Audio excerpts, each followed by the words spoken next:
আল্লাহ। আল্লাহ বললেন ফেরেশতা সেজদা করবা কাকে? বলে আপনাকে। বলে এই মুহূর্তে ঘোষণা হলো উসজুদু লি আদামা, আদমকে সেজদা করো।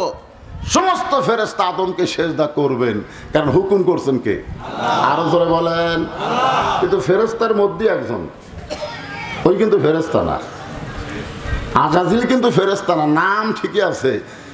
জিবরাইল, ইসরাফিল, মেকাইল, আজরাইল, আজাজিল।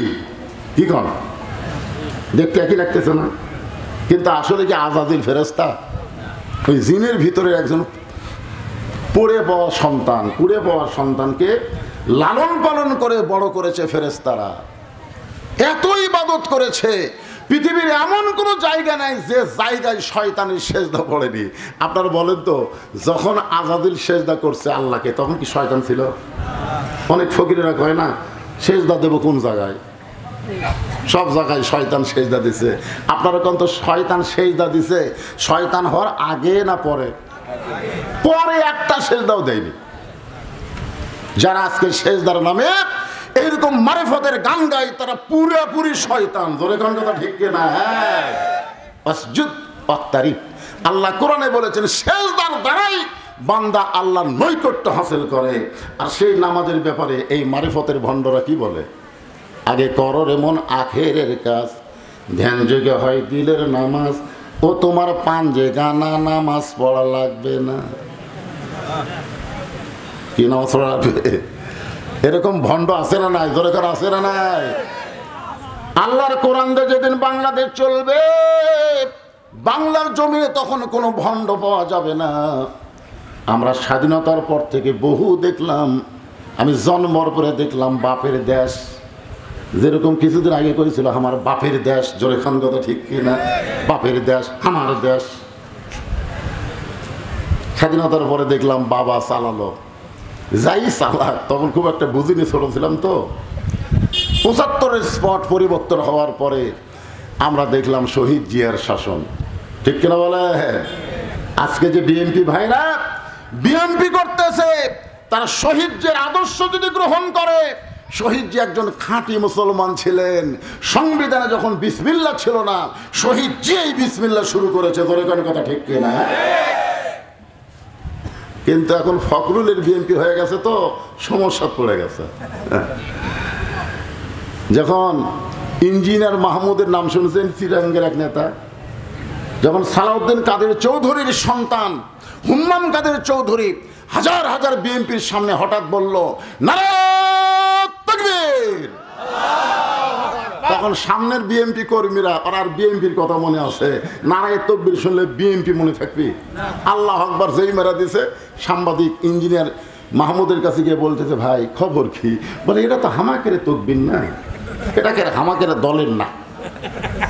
দেখছেন কি বলতেছে? এটা আমাকে দলের না। আরে বিজ্জাত, তুই জন্মানোর সঙ্গে সঙ্গে তোর ডান কানে আজান, বাম কানে আকামত দেওয়া হয়েছে। ধরে কোন কথা ঠিক কিনা? মরার সঙ্গে সঙ্গে তোর লাশ সামনে নিয়ে ইমাম সাহেব জানাজায় আল্লাহু আকবার বলে শুরু করবে। আর আল্লাহু আকবার আমাকে না, এটা কোন দলের? এই জন্য বাংলাদেশের বড় বড় দল আওয়ামী লীগ, বিএনপি, এরা দেখবেন ভুলেও আল্লাহু আকবার কবার চায় না। ধরে কোন ঠিক কিনা? ওরা কি দিয়ে মিছিল শুরু করে দেখছেন? ওকে মিছিল শুরু করে দেখছেন? আওয়ামী লীগের আমরা কি দেখছি? জয় বাংলা। আর আমরা মুসলমান বলবো নারায়ে তাকবীর। আল্লাহর বান্দার একটু মনোযোগ দিবেন। মুসলমান যারা হব, সমস্ত মুসলমান এই তাকবীর দিব। এখানে কোনো দলের কথা বলবো না। দলের দিকে খেয়াল করলে ঈমান থাকবে না। দল বড় না আল্লাহ বড়? মাশাআল্লাহ। এই দিকে খেয়াল করে যখন তাকবীর দেওয়া লাগে আল্লাহু আকবার বলবেন, শয়তান বেজার হয়। এটা এমন একটা ইবাদত যে শয়তান আল্লাহু আকবার শুনি খুব জোরে হলে এত জোরে দৌড় দেয়, রাসূল বলেছেন ওর পিছন দিক দিয়ে বাতাস বের হয়, বাতাস। তাহলে কি জিনিস এইটা বোঝেন? শয়তান তাড়ানোর ১ নম্বর অস্ত্র হলো তাকবীর। ১ নম্বর অস্ত্রের নাম কি? তাকবীর। ফিলিস্তিনের মুসলমানেরা তাকবীর দিয়ে ইসরায়েলের সৈন্যের দিকে পাথর নিক্ষেপ করে। জোরে কোন কথা ঠিক? আল্লাহ ফেরেশতারা বলে, আল্লাহ তুমি ইচ্ছা করলে ছোট বাচ্চার পাথর অ্যাটম বানায় ইসরায়েলের ইহুদির গায়ে লাগাতে পারো। আল্লাহ বলে, না, আমি মুসলমানের পাথর ইসরায়েলকে লাগাবো না, ইসরায়েলের গুলি দিয়ে মুসলমানকে ঝাঁঝরা করে দিব। দুনিয়া মুসলমানের জন্য না, এদের জন্য বহুদিন ধরে আমি জান্নাত সাজায় রাখছি। দুনিয়া ছাড়বে আর জান্নাতে চলে আসবে। আদর করে মানুষ আল্লাহ বানায়া কেমনে দিবেন ক্ষতির মধ্যে ফেলিয়া। সবাই বলতেছেন না, সূরা আসরের তাফসীর শুনবার গেলে গজলটা একটু সুন্দর করে গাওয়া লাগবে। সবাই বলেন, আদর করে মানুষ আল্লাহ বানায়া কেমনি দিবেন জাহান্নামে ফেলিয়া। আল্লাহ মানুষকে এত ভালোবাসে যে ভালোবাসার কারণে বললেন, ইল্লাল্লাযীনা আমানু ওয়া আমিলুস সালিহাতি ওয়া তাওয়াসাউ বিল হাক্কি ওয়া তাওয়াসাউ বিস সবর। এখানে 4টা বিষয় ওয়াজ হবে। কয় বিষয়? হ্যাঁ, আপনারা 4টা বিষয়ের দিকে খেয়াল করবেন। খুব লম্বা ওয়াজ হবে না। আর এই যে ছেলে পেলে যে কিশোর গ্যাং, ওদের দুটো ঘুরতেছে, এরা যা নষ্ট হচ্ছে ভাই। দুনিয়ার কোনো ওষুধ দিয়ে এদেরকে ভালো করা যাবে না। বাপ মা যদি কিছু বলে চোখ লাটার মতন করে চায় থাকে, পিটন দিলেও এই শালারা লড়ে না। জোরে এত বদমাইশ হয়ে গেছে। 2-4 জন বাপ মা আমার কাছে বলে, হুজুর এই বাচ্চাকে তো ভালো করার কোনো ওষুধ পাচ্ছি না। আমি বললাম, মা দোয়া করেন, সমস্ত যুবক কিশোরদের ভালো করার ওষুধের নাম হলো আল্লাহর কোরআন। জোরে কোন কথা ঠিক? আল্লাহর কোরআনটা যেদিন বাংলাদেশ চলবে, এইরকম ঘোরাঘুরির কোনো সুযোগ থাকবে। এশার নামাজের পরে ঘুমায় যাও, যাদের লেখাপড়া আছে লেখাপড়া করো, রাস্তাঘাটে ঘোরার কোনো সুযোগ নেই।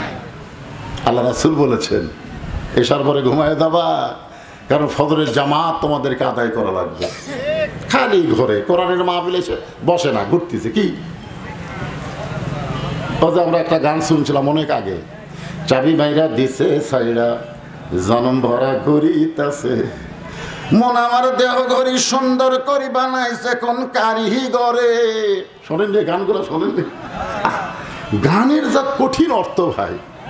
চাবি মাইরা দিছে সাইরা জনম ভরা ঘুরিতাছে। এই ঘোরাও কিন্তু একদিন বন্ধ হবে, হবে না ভাইজান? এখানে 4টা বিষয় সম্পর্কে আলোচনা করা হবে। 1 নম্বর বিষয়ের নাম হলো ঈমান। জোরে বলেন, 1 নম্বর বিষয় কি? 2 নম্বর বিষয় হলো ভালো আমল, সুন্দর আমল। আর 3 নম্বর বিষয় হলো হক কথা বলা, হক পথে চলা। আর 4 নম্বর বিষয় হলো হক পথে চলতে গিয়ে বলতে গিয়ে যত বিপদ আপদ আসবে, ওই বিপদের মধ্যে ধৈর্য ধারণের শিক্ষা নিতে হবে।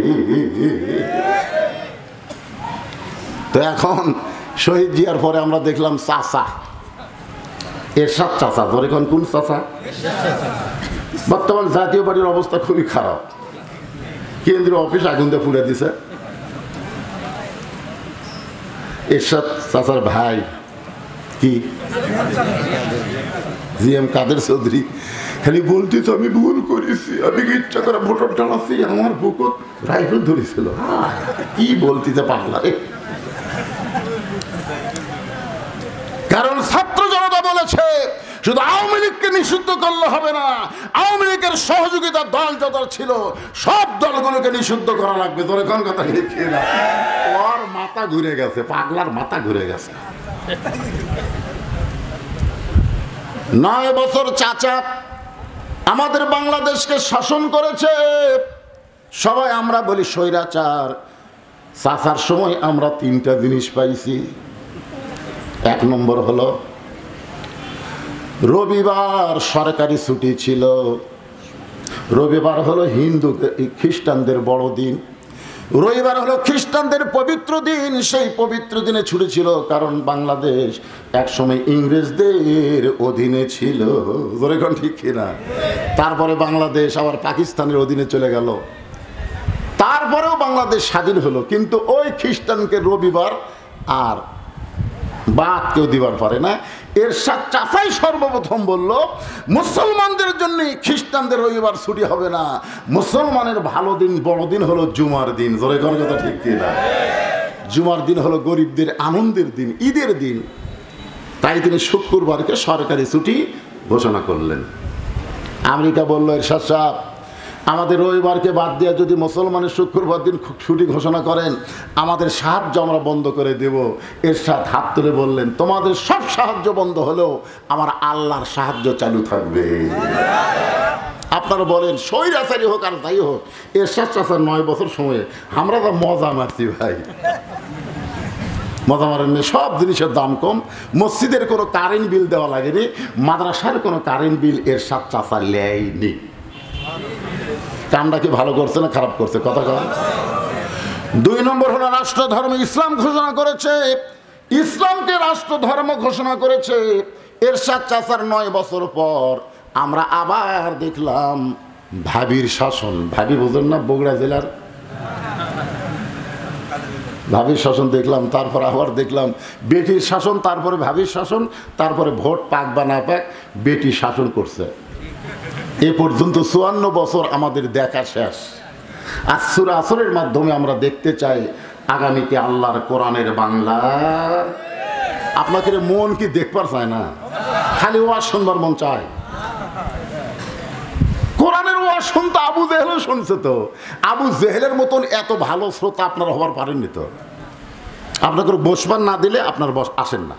আর আবু জেহেল বসার চান্স আছে? নবীর সামনে বসে কোনো আবু জেহেল কোরআন তেলাওয়াত শুনছে? চোরের মতন পিছন দিক থেকে শোনা লাগছে। তো সারা জীবন তো শোনার জন্য আল্লাহ কোরআন দেয় নাই, এই কোরআনকে বাস্তব জীবনে গ্রহণ করার জন্য দিছে। জোরে কোন ঠিক কি না? 1 নম্বর হলো ঈমান।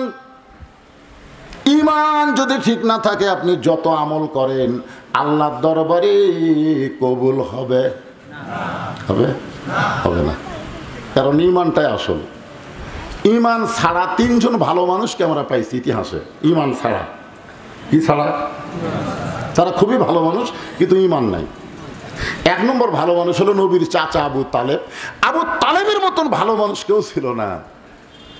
শিশুকালে মরে গেছে মা, গর্ভে থাকতে মরছে পিতা, নবী চোখে দেখলেন না।